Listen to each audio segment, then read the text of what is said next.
সামনের অমাবস্যা রাতে শ্মশান ঘাটে গিয়ে কোনো মৃতদেহের নাভি সংগ্রহ করতে হবে।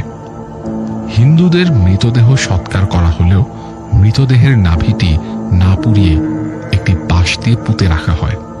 তিনি আমাকে বললেন যে নাভিটি ওঠানোর সময় পরনে যাতে লুঙ্গি বা অন্য কোনো কাপড় না থাকে এবং নাভিটি ওঠানোর পর সেটি সঙ্গে করে নিয়ে আসতে হবে। তার কথা মতো আমি কাজ করার জন্য মনে মনে সাহস সঞ্চয় করতে লাগলাম। এর 4 দিন পর ছিল অমাবস্যা।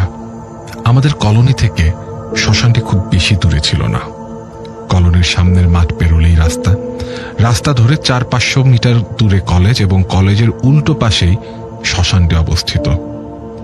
সেদিন রাতে প্রায় 12টার দিকে আমি শ্মশানের উদ্দেশ্যে রওনা দিই। শ্মশানটি বাড়ির কাছে হওয়াতে আমার বেশ সুবিধেই হয়েছিল, কারণ বেশি সময় লাগেনি সেখানে পৌঁছতে। আমার পরনে ছিল লুঙ্গি এবং টি শার্ট। লুঙ্গিটি খুলে ফেললে তা হারিয়ে যেতে পারে ভেবে আমি ব্যাগে আর একটা এক্সট্রা লুঙ্গি নিয়ে নিই, সাথে একটা ছোট টর্চ লাইট। শ্মশানের ভেতর কেউ কোথাও ছিল না। সমস্ত কিছু ছিল নিস্তব্ধ নীরব, যেন সহস্র ছায়ামূর্তিময় অশরীরই আমার প্রতিটি গতিবিধি লক্ষ্য করছিল। আমি আশপাশটা টর্চের আলোয় দেখতে থাকি এবং নিজের অজান্তেই আমার শরীরে শিহরণ বয়ে যায়। যে স্থানে মৃতদেহ পোড়ানো হয় তার থেকে উত্তর দিকে কিছুটা সামনে যেতেই একটা নিচু জায়গা দেখতে পাই।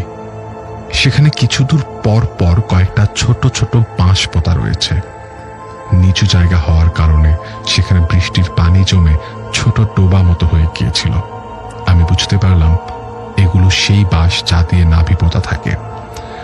আমি একটা বাঁশ ধরে টান দিতেই সেটি উঠে এলো।